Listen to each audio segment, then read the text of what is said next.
અત્યારે મળી રહ્યા છે જે સૂચનાઓ આપવામાં આવી હતી મંત્રીઓને કાર્યાલય અને બંગલા ખાલી કરવાની કાર્યાલયનો સામાન અત્યારે લઈ જવાની શરૂઆત થઈ ચૂકી છે ભગવાનની મૂર્તિ અને બીજો પણ જે સામાન છે એ અત્યારે મંત્રીઓની ચેમ્બરોમાંથી ખાલી કરવામાં આવી રહ્યો છે મંત્રીઓના રાજીનામા પછી ઓફિસો ખાલી થવાનું શરૂ થઈ ચૂક્યું છે હિરેન પાસેથી જાણીએ હિરેન કોની કોની ઓફિસો ખાલી થઈ રહી છે કોના કોના સામાન પેક થઈ રહ્યા છે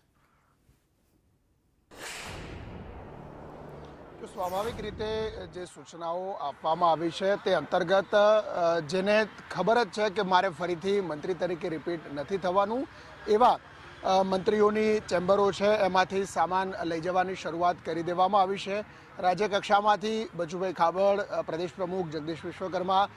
એમની ચેમ્બરોમાં પણ કામગીરી છે એ સમેટવાની શરૂ કરવામાં આવી છે આ ઉપરાંત કેબિનેટ મંત્રીઓમાં રાઘવજી પટેલની ચેમ્બર છે ત્યાંથી સામાન લઈ જવાની શરૂઆત કરવામાં આવી છે અન્ય મંત્રીઓ છે એમને ત્યાંથી પણ ક્રમશઃ ધીમે ધીમે મોડી સાંજ સુધીમાં સામાન છે તે ખાલી કરવાની શરૂઆત થશે આજે સવારથી જ સચિવાલયમાં દરેક મંત્રીના પીએપીએસ છે એમણે જે મહત્વની ફાઇલો સિવાયના જે કાગળો છે એને ડિસ્ટ્રોય કરવાનું ફાઇલો જે છે તો એ ફાઇલોને યોગ્ય રીતે ઠેકાણે પાડવા માટેનું અને જરૂરી સામાન છે એ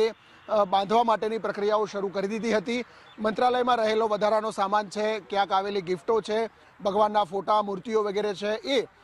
સરકારી ગાડીઓમાં નિવાસસ્થાને મોકલવાની શરૂઆત કરવામાં આવી છે એ જ પ્રકારે નિવાસસ્થાનો જે છે મંત્રી નિવાસસ્થાનની અંદર એ નિવાસસ્થાનોમાં પણ આ પ્રકારે કેટલાક મંત્રીઓને પોતાને ધ્યાનમાં જ છે કે મારે ફરીથી રિપીટ નથી થવાનું તો એવા મંત્રીઓએ સામાન જે છે એ અપેટવાની શરૂઆત કરી દીધી છે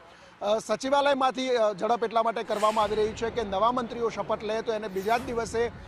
ધનતેરસમાં એમણે ચાર્જ લેવાનો છે તો એ ઓફિસો ખાલી મળે તે હેતુથી આજથી જ આ પ્રક્રિયા શરૂ થઈ છે મોડી રાત્રે નામો માટેના ફોન થઈ ગયા પછી